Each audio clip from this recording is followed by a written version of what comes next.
I had a mixed-race baby and my husband's family freaked out over his skin color. I have been with my husband for 7 years now and we just had our first son. Emilio is the light of my world and is everything that I could have expected and more. However, despite having a great birth and husband to support me, my in-laws have made this journey a living hell.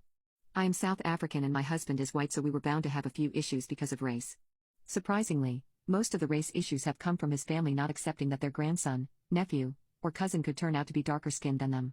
I am black, but I do have some white in me because of the settlers that came to South Africa in my blood.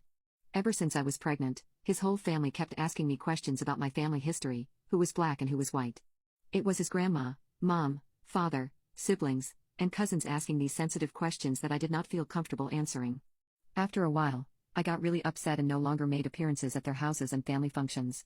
Although they have always treated me well, it seems as though they want to find out if the skin color of the kid coming out has darker skin.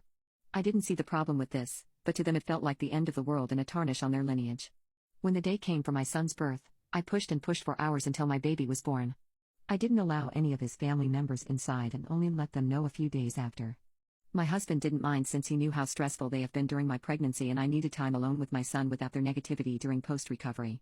When Emilio came out, he had pale skin and brown hair, not the black African that they were envisioning. I loved him no matter what skin color he had, but I still wasn't ready for comments that made it seem as though they were relieved that he wasn't a black baby. The future comments bothered me so much that I knew I wanted to do something about it. I paired images of me and my husband's faces to create an AI black baby of ours and it came out pretty well. I ended up sending it to his family to see what they would say. There were no comments. There were a few thumbs down. The group chats were silent despite it being buzzed with questions and rude comments every other day. A few family members left the group chats. The silence spoke volumes, but there is really nothing that I can do about my husband's family since they are stuck with me.